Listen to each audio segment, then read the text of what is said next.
8 years ago, in 2000, the year 2000, when I was a very young and innocent young scamp, we recorded a video.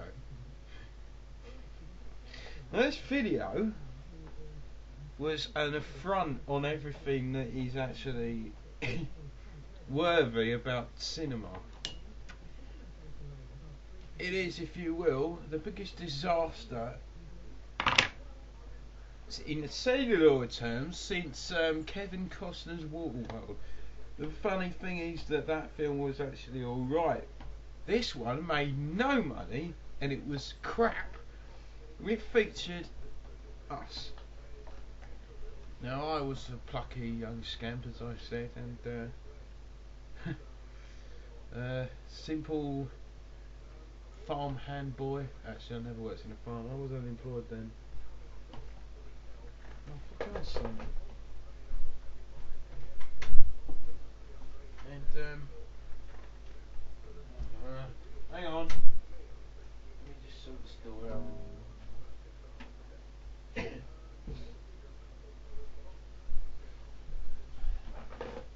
We filmed the video on an actually quite professional video camera. And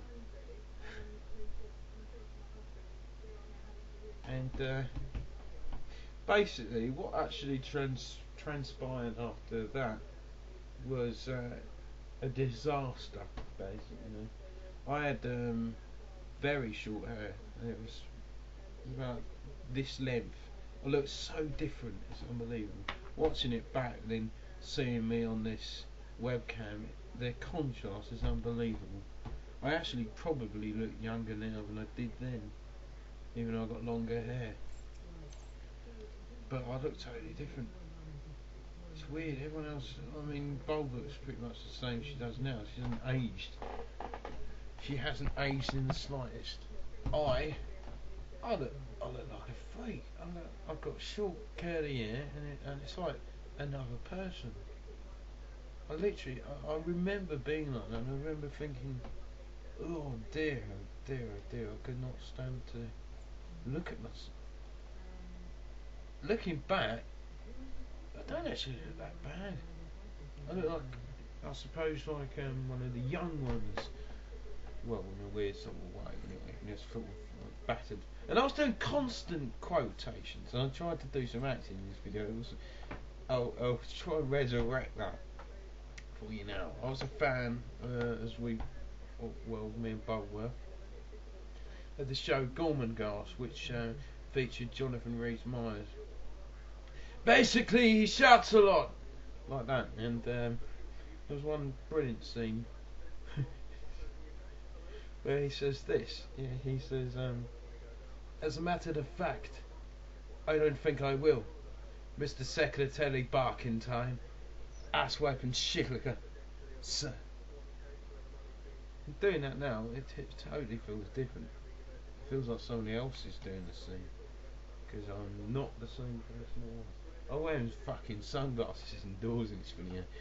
It's actually one of the few times that Des was featured on camera too, back when he was a healthy sort of ball of fun. Crazy times. My hair's fucking ace today, actually. It seems to be like this before I wash it, just a little bit silky. It's definitely looking good, considering it's mental. I'll try and get that video online somehow. I'm not really sure how the hell to go about it. It's not YouTube friendly, you see. It's on a VHS for a start, and it's about an hour long. So cutting it and transferring it to YouTube is going to be a task that's akin to flying a plane with no eyes.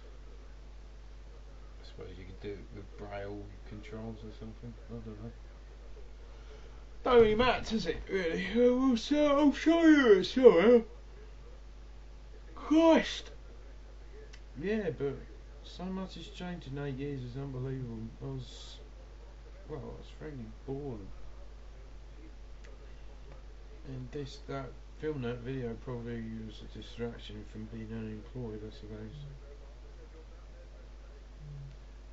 I remember that year, 2000, because I actually went to meet someone in that year, which is weird because I don't often think about that time.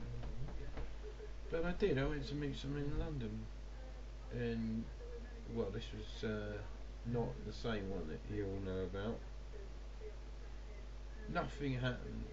I didn't expect it to, but I went to London to meet a rapper friend of mine.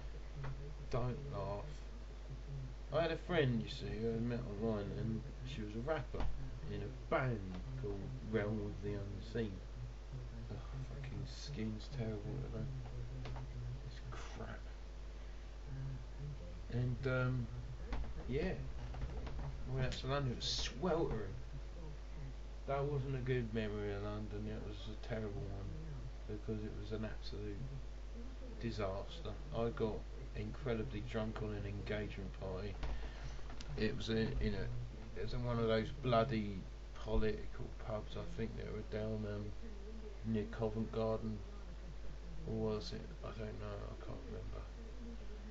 And I got absolutely hammered. I took a fucking Tango megaphone.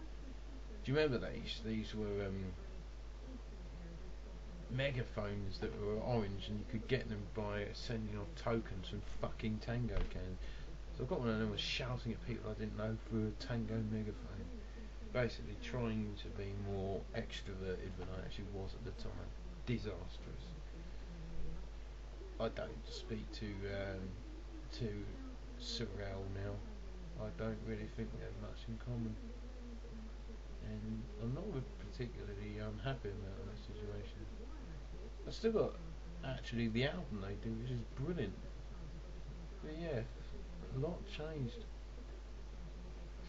I don't feel as grimy and ugly as I did back then. Not even a ounce as bad. So I guess you could say in a lot of ways I've improved socially and emotionally. There you go. That video kind of reminds me of that in a weird way, and it's hilarious. I'll try and get it sorted out for you. See you later.